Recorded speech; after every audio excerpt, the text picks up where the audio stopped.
بسم اللہ الرحمن الرحیم۔ السلام علیکم ورحمۃ اللہ وبرکاتہ۔ پیارے بچوں، آج کی کلاس میں ہم آپ کو خوش آمدید کہتے ہیں۔ آج کی کلاس میں ہم جماعت چہارم کی اردو پڑھیں گے، تو آئے اس کے سبق کا آغاز کرتے ہیں۔ آج کا سبق الفاظ سازی سے متعلق ہے۔ تو الفاظ سازی سے کیا مراد ہے؟ الفاظ سازی سے مراد یہ ہے الفاظوں کو بنانا، اور اس کی ایک مشق یہ ہے، مثال کے طور پر ذیل میں دی گئی لفظی گنتی کے سامنے اردو عددی گنتی لکھیں۔ یہ لفظی گنتی ہے ایک، اردو عددی یعنی عدد کے مطابق گنتی لکھیں ایک، جیسا کہ آپ کے سامنے لکھا ہوا ہے۔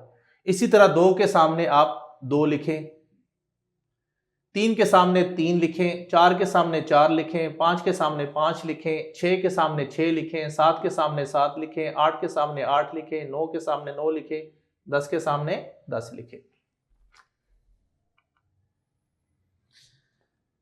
سبق کا دوسرا حصہ محاورات پر مشتمل ہے۔ محاورات کسے کہتے ہیں؟ محاورے کے لغوی معنی گفتگو اور بات چیت کی ہیں، لیکن اصطلاح میں دو سے زائد الفاظ کے اس مجموعے کو محاورہ کہا جاتا ہے جسے حقیقی معنوں کی بجائے مجازی معنوں میں استعمال کیا جاتا ہو اور اہل زبان کی بول چال کے مطابق بھی ہو۔ جیسے ایک مشہور محاورہ ہے آب آب ہونا، یعنی شرمندہ ہونا۔ اس محاورے میں الفاظ اصل معنی کی بجائے مجازی معنوں میں استعمال ہوئے ہیں۔ اب چند محاورے آپ کے سامنے پیش کیے گئے ہیں۔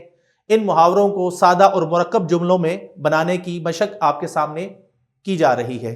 سب سے پہلا محاورہ ہے پیٹ کا ہلکا ہونا۔ اس کا جملہ کیا ہے؟ چغل خور پیٹ کا ہلکا ہوتا ہے۔ دوسرا سبز باغ دکھانا، لومڑی نے کوے کو سبز باغ دکھائے۔ آڑے آنا، آپ میرے کام کے آڑے مت آئیں۔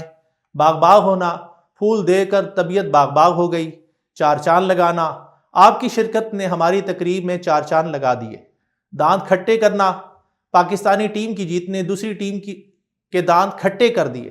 دم بھرنا، ہم سب اللہ تعالیٰ سے محبت کا دم بھرتے ہیں۔ سبق کا تیسرا حصہ ہے نثر کی تعریف۔ نثر یعنی نثر کسے کہتے ہیں؟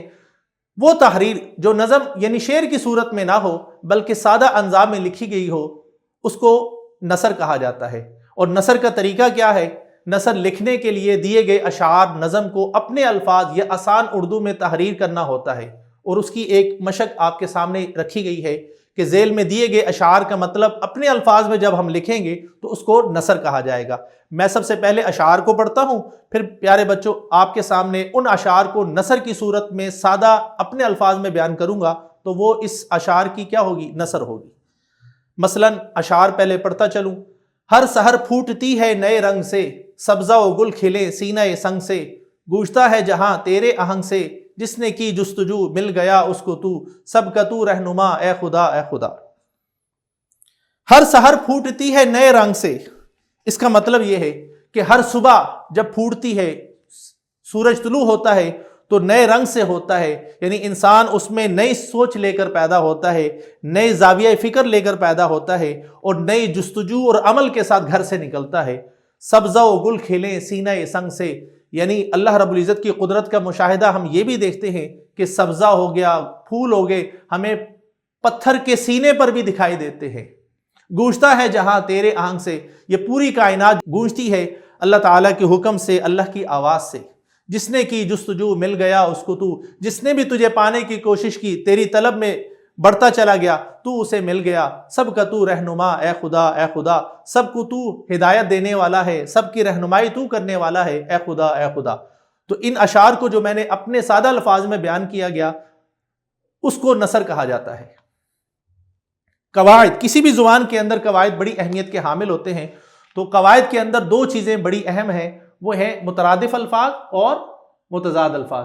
مترادف الفاظ کہتے ہیں ایک جیسے معنی رکھنے والے دو یا دو سے زائد الفاظ کو مترادف کہا جاتا ہے۔ مثلا روشنی کا مترادف اجالا ہے، آسمان کا مترادف فلک ہے۔ متضاد الفاظ ایسے الفاظ جن کے معنی ایک دوسرے کے بالکل متضاد ہو، الٹ ہو، انہیں متضاد الفاظ کہا جاتا ہے۔ جیسے صبح کا متضاد شام ہے، پستی کا متضاد بلندی ہے۔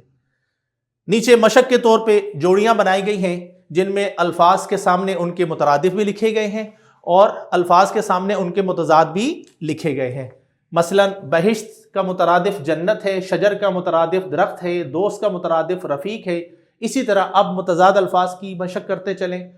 مشکل کا متضاد آسان ہے، انجام کا متضاد آغاز ہے اور دن کا متضاد رات ہے۔ گروہی سرگرمی، گروہی سرگرمی سے مراد یہ ہے کہ طلبہ کے مابین گروپ کی شکل میں کوئی سرگرمی کی جائے، تو اس کے لیے ایک سرگرمی پیش خدمت ہے کہ موبائل، ٹیب، کمپیوٹر یا انٹرنیٹ وغیرہ کی مدد سے کوئی ہم بچے پڑھیں اور ہم جماعت ساتھیوں کو پڑھ کر سنائیں۔ یہ تھا آج کا سبق۔ اگلے سبق کے لیے ہم آپ کی خدمت میں دوبارہ حاضر ہوں گے۔ آپ کی سماعتوں کا شکریہ۔